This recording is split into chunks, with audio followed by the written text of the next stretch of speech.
కాంగ్రెస్ పాలనలో అంగన్వాడీ టీచర్లు ఆయాలు ఆగమాగమవుతున్నారు. 2 నెలలుగా వేతనాలు నిలిచిపోవడంతో విలవల్లాడిపోతున్నారు. సంగారెడ్డి జిల్లా జహీరాబాద్లో అంగన్వాడీలు ఆందోళనకు దిగారు. రేవంత్ పాలనలో పండుగ పూట పస్తులు ఉండాల్సిన దుస్థితి వచ్చిందంటూ ఆవేదన వ్యక్తం చేశారు.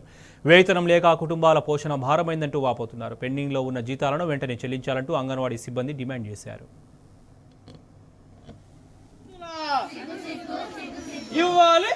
పెండింగ్ లో ఉన్న జీతాలు వెంటనే ఇవ్వాలి. పెండింగ్ లో ఉన్న జీతాలు వెంటనే. నేనేమంటాను మేడం అంటే, ఇప్పుడు మళ్ళా రేపు దాడితే, రేపు 12 దాడితే 3 నెలలు పడుతుంది. జీతం కాబట్టి 3 నెలలు కావాలి. ఇప్పుడు ఎవరు రాలేదు, మీరు మళ్ళీ అటెండెన్స్ పంపిస్తారు రేపు కదా.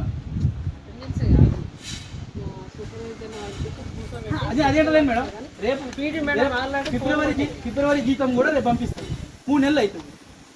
ఫస్ట్ మీ మాట విన్నాం, ఎందుకనంటే ఇక్కడ సుపీరియర్ ఆఫ్ ది ఆఫీసర్ మీరు కాబట్టి